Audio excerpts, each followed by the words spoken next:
Hello folks, and welcome back to Whiskey Wars. My name is Sean, and tonight we're going to be doing the fourth round of What Can Blantons Beat? Tonight it will be going up against the Maker's Mark lineup. Let's get into it.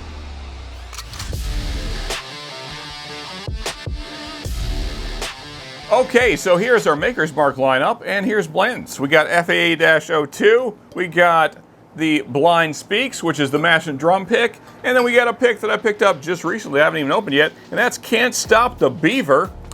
Yeah, that was a store pick at a local liquor store. No, I'm just kidding. This lineup would absolutely obliterate Blanton's. So here's what we're gonna do instead. All right, so here is our actual Maker's Mark lineup. We got the new bottle of Maker's Mark 46, not the old sexy bottle, unfortunately. We got Maker's Mark 101, we got Maker's Mark Cask Strength, and then our most recent review, which is Maker's Mark 46 Cask Strength. Certainly a favorite of mine. And you know, to be fair, all the bottles I showed just a second ago are definitely within the price range of Blanton's, but I just thought it'd be an absolute landslide to put those hitters of bottles up against Blanton. So we're gonna give it some more fair competition, let's say. But let's get these things poured. Gonna get some Maker's 46 into glass A there. Maker's 101 going into glass B.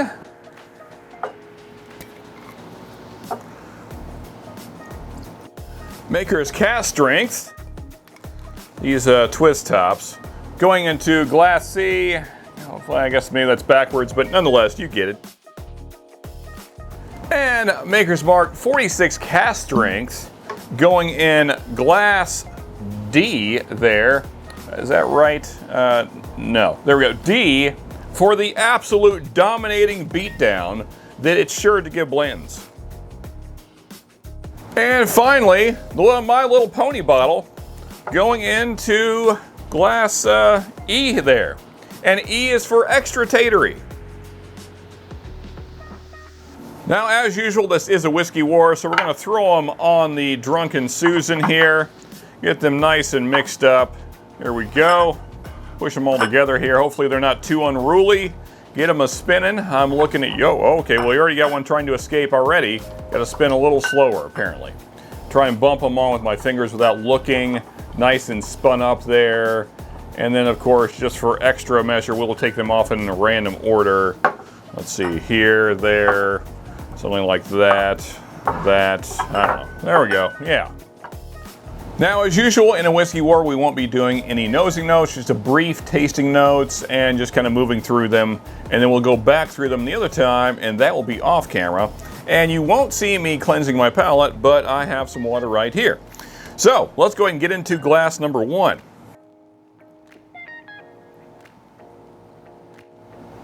Okay, so glass number 1, very citrusy, decent little barrel spice there. Quite a bit of sour notes though. A lot of kind of sour oak coming through. Kind of guessing, I didn't show it. There we go. Hopefully you guys can see what letter that is. I'm guessing that's the Blanton's. I've gotten pretty good at picking this bottle. I feel like I've had it quite a few times in recent months. And yeah, I'm pretty sure that's it, but you know, who's to say? Anyway, palate cleanse, and then we're gonna try glass 2. All right, let's get into glass number 2. Okay, glass number 2 is okay. Definitely got cherry note in there, nice cinnamon, decent barrel spice. Little bit of bitterness though on the finish. There's also some tannic notes in there as well. All in all, just kind of okay, not amazing. Not sure if it's better or worse than glass 1. They're kind of fighting it out for quality. Anyway, let's move along to glass 3. There we go, glass 3.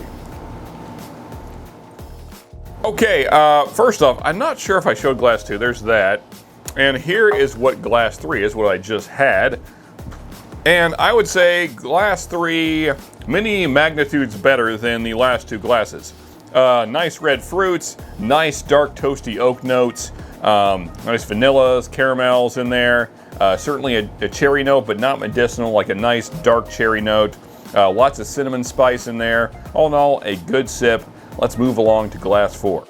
Okay, here we go, glass 4. Okay, glass 4, nice oaky presence, nice cherry note, a little softer than glass 3, not quite the alcohol punch there, so I'm guessing this is one of the non-cask strength ones. And by the way, there is what glass 4 is. All around a decent sip. I would say I probably like it better than the first two, not as much as this though. Let's go on and move along to glass number 5. Okay, glass number 5, I think we're back in cask strength territory again. Certainly punchier than this one, and I believe than those two as well. But nice sip. A little more of a medicinal cherry note on that one than I've gotten on the others. But nonetheless, certainly a good sip. Nice cinnamon presence. But now we're going to go and pass through them the other way and do side-by-sides and all that stuff. And folks, all that is on Patreon. So all the off-screen stuff that you don't get to see, that is what you're going to see on Patreon.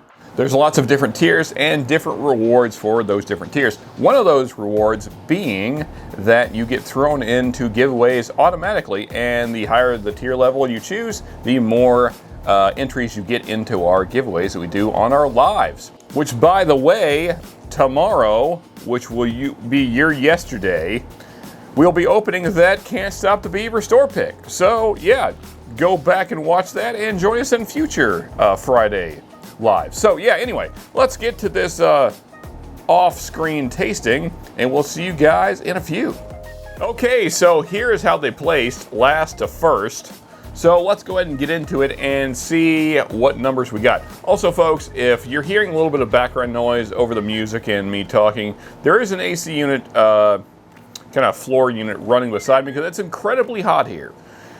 Now, let's get into this reveal. Last place, what do we got? We got A. A is Maker's 46. Gotta say, these two were really close. Let's go ahead and reveal what fourth place is. There you go, E. E is the Pony. So, gotta say, these two were really, really close. The only thing that dinged this is there's a little bit of a bitterness on the finish here that I really did not enjoy. I don't really know how to describe it. It's unpleasant though. And it was more unpleasant than the sour oak note that I got on the finish of this. So yeah, that's the placement. So Blanton's in fourth again. That seems to be the spot that it just naturally goes to, fourth place. So you just consider that when you're, thinking about buying a bottle. Anyway, let's move along here. Third place. Third place is C. And C is Maker's Cask Strength. How about that? I thought that would place higher. So there you go. Maker's Cask in third. Fair enough. Let's move along here. And B is second place. And that is Maker's 101. So I didn't know that I preferred 101 over Maker's Cask Strength, but now I do. So how about that? This had, even though the proof is higher in this, and I generally like higher proof, this had just a little bit better mouthfeel, nicer notes, more darker tones, which is surprising because you would think this is the same stuff just at a lower proof. So I don't know if maybe the age is different on 101. For those folks that are watching this, and maybe you do know, those Maker's Mark experts out there that are probably yelling at me right now, like, yeah, of course it is, you idiot. Let me know in the comments. Maybe this is older. I don't know. It tastes like it is. This tastes brighter. This tastes more mature, darker notes. So that means then that still the king, by far, and that is Maker's 46 cask. This thing was far and above the best thing on the table. What else can I say about it? I love this bottle. It's phenomenal. It's fantastic. It's stupendous. It's super expialidocious. Whatever the thing. This bottle is freaking great. And if it's in your area, then please pick it up and try it for yourself. So anyway, that's the lineup right there, folks. We got Pony in fourth, 46 in 5th, and you see the rest there. Yeah, so folks, if you enjoyed this video, please hit that like button. Here's other reviews from us right here. And here is the subscribe button, so please do that. Until next time, folks, just remember, you can never have too much good whiskey.